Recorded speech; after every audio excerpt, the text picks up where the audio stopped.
वर दाखल झालेत। राज ठाकरेंची मुंबई, ठाणे, पालघर उपशहर प्रमुखांसोबत बैठक देखील झाली आहे। सध्याच्या घडामोडींसंदर्भात माध्यमांशी न बोलण्याचे आदेश देखील राज ठाकरे यांनी दिलेले आहेत कार्यकर्त्यांना, पदाधिकाऱ्यांना। याआधी त्यांनी आपल्या वाढदिवसाला म्हणजेच 14 जूनला आपल्या भेटीसाठी येऊ नका, आपण मुंबई बाहेर जाणार असल्याचे आदेश दिलेले होते। तसं परिपत्रक त्यांनी काढलं होतं आणि सध्या ज्या काही भेटीगाठी होत आहेत, घडामोडी घडतायत, त्या संदर्भात माध्यमांमध्ये कोणतीही प्रतिक्रिया देऊ नका असे आदेश राज ठाकरे यांनी आपल्या पदाधिकाऱ्यांना आणि नेत्यांना दिलेले आहेत। वैभव परब आपल्याला अधिक अपडेट देईल। वैभव, थोड्याच वेळापूर्वी ही महत्त्वाची बैठक आहे ती पार पडलेली आहे। यामध्ये मुंबई, ठाणे आणि पालघर जिल्ह्यातील सर्व शहर प्रमुख, उपशहर प्रमुख यांना राज ठाकरेंनी बोलवलं होतं आणि अवघ्या 10 ते 15 मिनिटांचीच ही बैठक होती।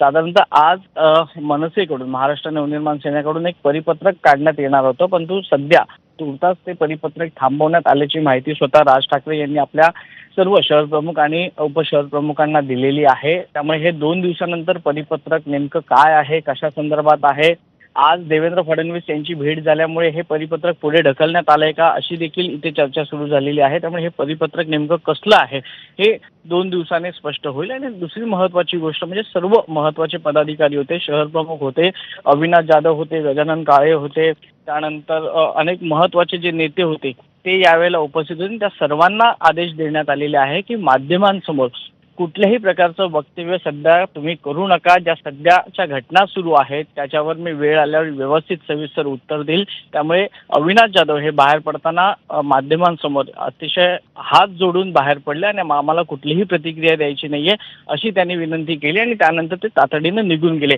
त्यामुळे एक मात्र स्पष्ट दिसतं आहे की राज ठाकरे स्वतः वरच्या लेवलने म्हणजे हाय लेवलची मीटिंग आणि हाय लेवलने स्वतः सगळ्या डील्स करत आहेत, सर्व रणनीती ठरवत आहेत। सध्या खाली कार्यकर्त्यांना शांत राहण्याचे आदेश दिलेले आहेत।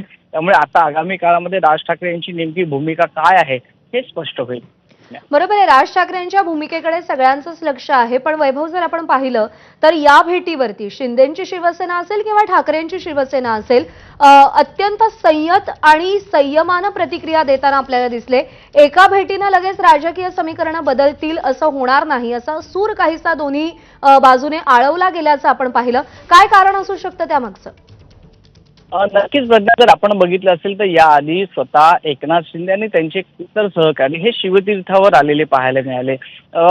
एक दिवस असाही होता की एकनाथ शिंदे आणि राज ठाकरे यांच्यामध्ये डिनर डिप्लोमसी झाली आणि त्यावेळेलाच असं जवळपास कार्यकर्त्यांनी शिवसेनेच्या जाहीर केलं होतं की आता आमची युती ही जवळपास राज ठाकरेंबरोबर निश्चित आहे। आम्ही दोन्ही बाळासाहेबांचे कट्टर जे जुने शिवसैनिक आहेत ते एकत्र येतील आणि त्या पद्धतीनं ही समीकरणं मुंबई महानगरपालिका आणि आगामी इतरही जिल्ह्यातल्या किंवा इतरही शहरातल्या ज्या महापालिका आहेत त्यामध्ये आम्ही युतीमध्ये लढू।